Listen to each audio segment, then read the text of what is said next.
Okay, so we're going to go ahead and start drawing our cityscape. As you can see, I just have a white piece of paper and a black marker. I'm using this just because it'll make it easier for you to see what I'm drawing and how I'm drawing it. Okay, so we're going to start off by drawing the ground. We're going to draw a line that goes across our page. And as you can see, my page is sideways, it's horizontal. You don't have to do it that way, but that's how I've chosen to do it. Alright, so you can do a straight line, or you could do a curvy line. I'm going to do a curvy line just because I think that is more fun to look at.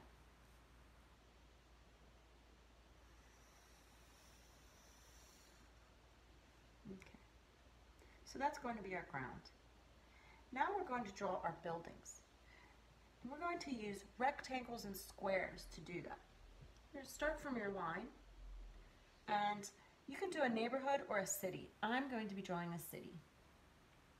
So I'm going to do tall buildings and short buildings. You could draw your building next to the other rectangle like this, or you could connect your buildings like that. See, they're all rectangles. These are our buildings.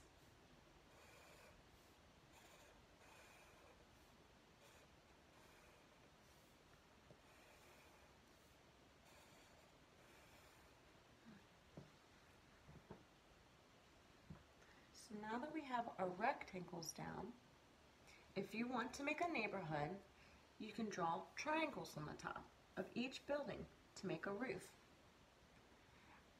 I do not want to make a neighborhood. I want to draw a city. So I will not be adding triangles, but you can if you want. So now I'm going to be drawing windows. And you can use different shapes to make windows. And I'm going to show you different ways to draw windows in your buildings. I'm going to start by doing rectangular windows, rectangles. And remember, if you're doing a neighborhood, you don't need this many windows.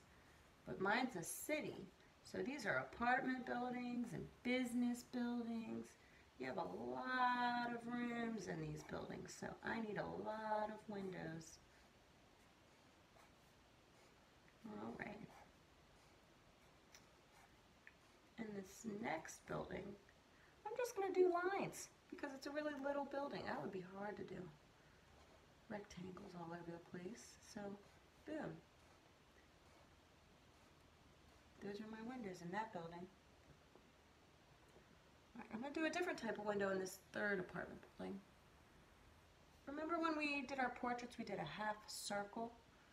So we're going to kind of do that here. I'm going to do big.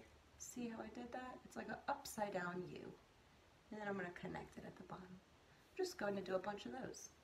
Upside down U, connect it. Upside down U, connect it. I'm going to do that over and over again because this is an apartment building.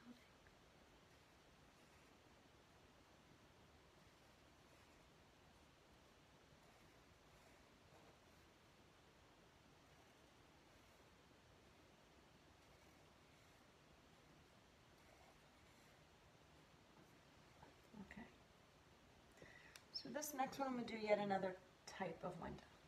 I'm going to do rectangles for this one, but they're going to be different from the rectangular windows on this building. I'm going to do sideways rectangles.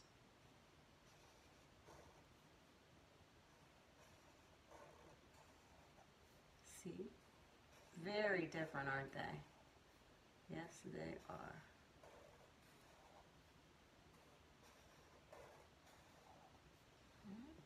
I'm just going to add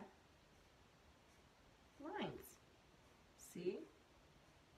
And now I have a totally different type of window in my building. You could do windows like that too. Alright. I'm going to do circles on this one. I'm going to do ovals in this building. See, these are all different shapes, but they still look like windows. And you can use even different shapes if you want. I mean, you can get really fun with it. You can do triangle windows if you want, star-shaped windows. This is your city.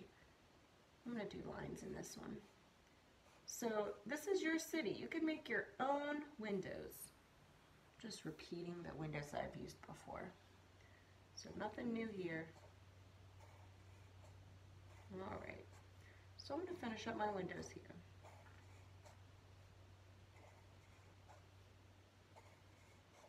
See, I'm doing the upside down U's again.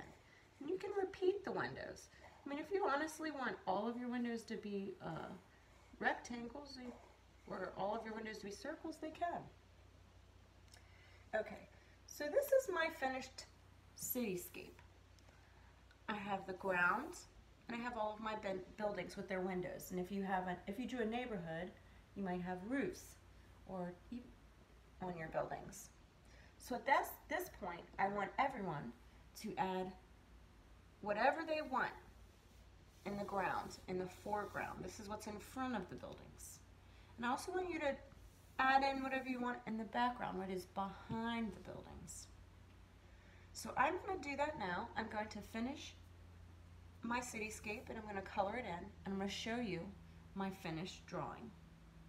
And after I do that, I'm going to put this picture back up for you to help you so that you can continue working on your cityscape.